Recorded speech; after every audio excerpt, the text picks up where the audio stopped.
All right, hey, it's DJ Rossstar. I'm here with Bionic Buzz, and Steve, who's the man behind the camera, decided to bring me back from the dead. Awesome. I haven't done an interview myself in over 15 months, and I figured, what is the best way to get back into it? Let's talk to our old friend Vinnie from Less Than Jake, and here he is. I feel good about bringing you back from the dead and kind of reanimating you, the zombie DJ Rossstar. You know, to think about it, I was doing my own show for 15 years, and I decided to call it a day, and you've been doing this for 26 years, and you've been in the band since day one. What's the secret to longevity, to staying in this band and never ever quitting even for a day?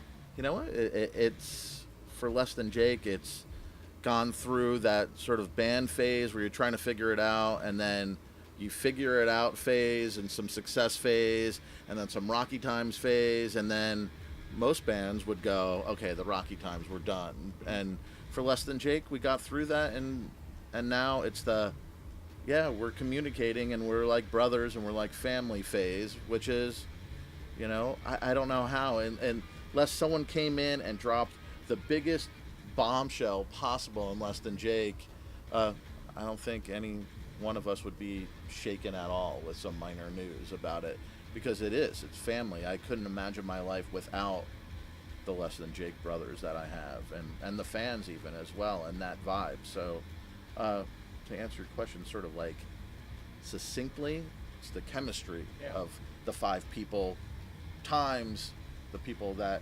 consistently support Less Than Jake over 26 years.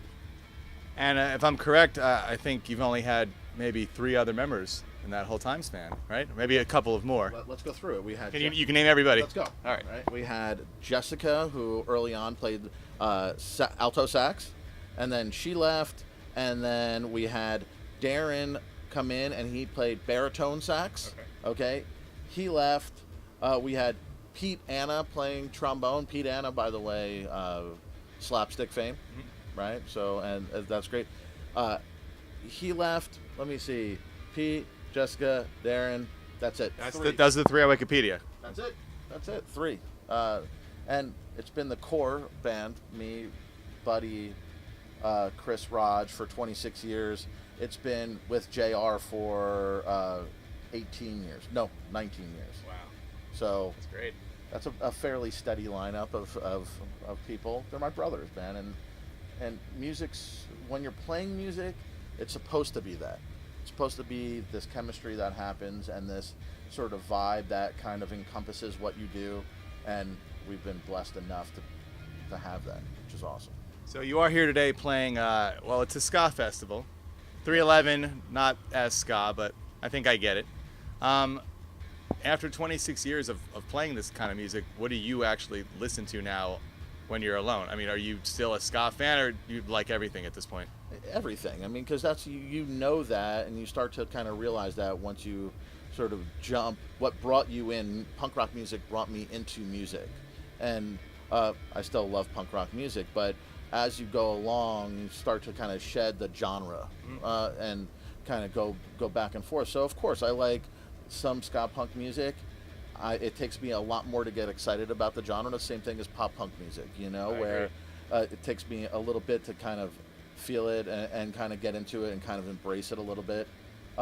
So to answer your question, it's everything. It's everything from, you know, pop punk, old punk rock, old reggae, you know, new ska, then go into the weirder stuff, man, and, you know, that I can kind of like vibe on. And that's cool. That's what it's supposed to be.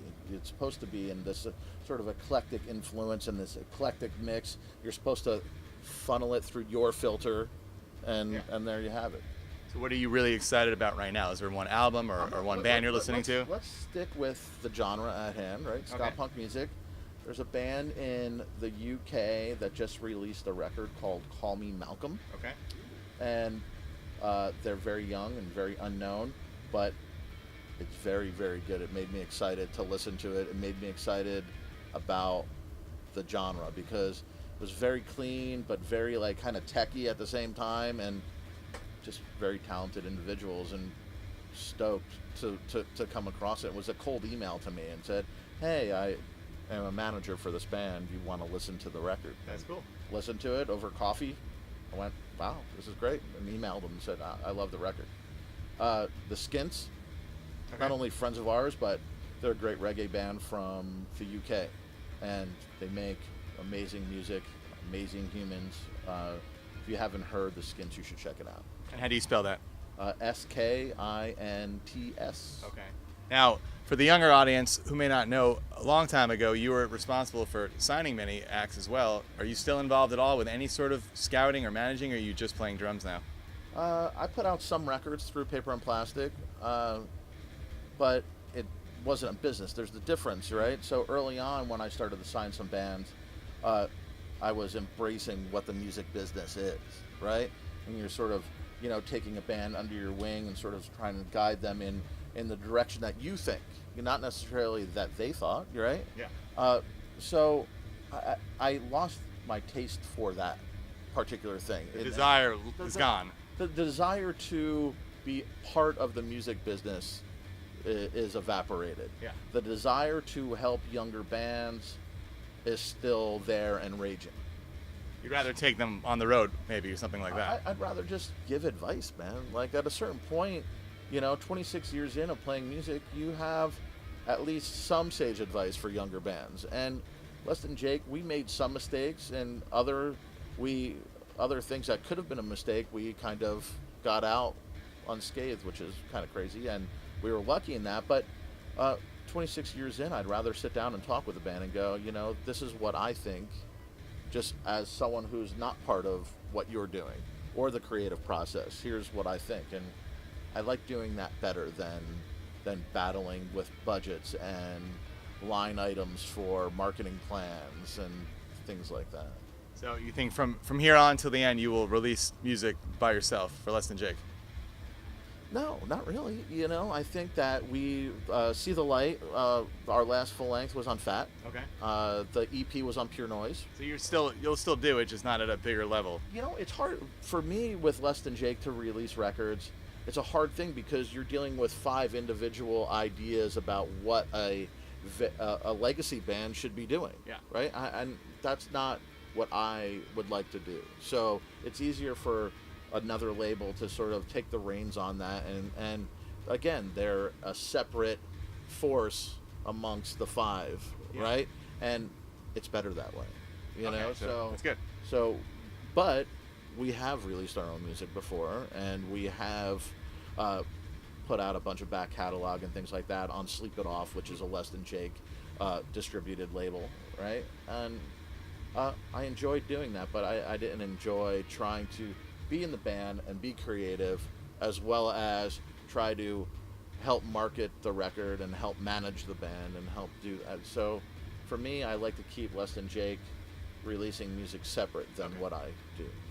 So because the world has a short attention span, we will wrap it up, and we will end with the biggest question of all, the number one question: what's next? It's been a year or so since the EP. What's next? What's next?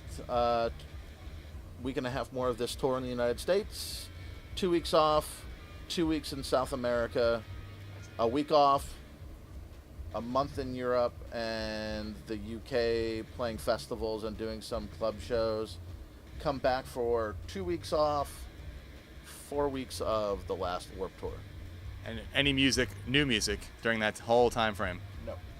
Okay, that's what I was getting at. We'll be on tour, and when we come back in the fall, we'll probably dive into some new music. Okay, so this is the 2019 projection. 2019 for sure. Okay. Thank you guys for watching. Thank you for catching up with me.